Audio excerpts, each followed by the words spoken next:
NBR এর কর্মকর্তা কর্মচারীদের কলম বিরতির ব্রিফিং হচ্ছে, আমরা সরাসরি চলে যাচ্ছি সেখানে। বিষয়টি আমাদের জুলাই গণ অভ্যুত্থানের দমন পীড়নের কথা মনে করিয়ে দেয়।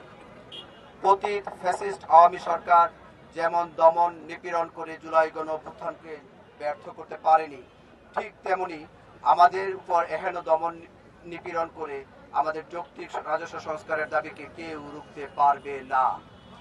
এনবিআর এর বিলুপ্তি রোধে আমাদের জীবনের শেষ রক্তবিন্দু পর্যন্ত আমরা বিসর্জন দিতে রাজি আছি।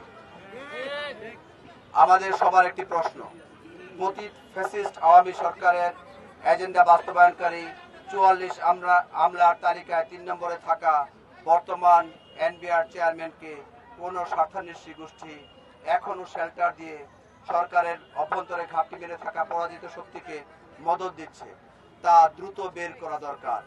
তা না হলে দেশ ও জাতি আজ সমূহ ঝুঁকির সম্মুখীন হবে বলে এনবিআর ঐক্য পরিষদ মনে করে।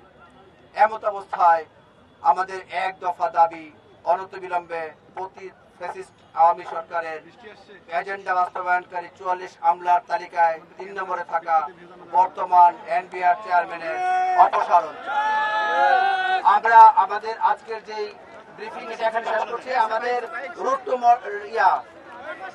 Two NBR, March two NBR আগামী শনিবার হবে। সারা দেশ থেকে চলে আসছেন।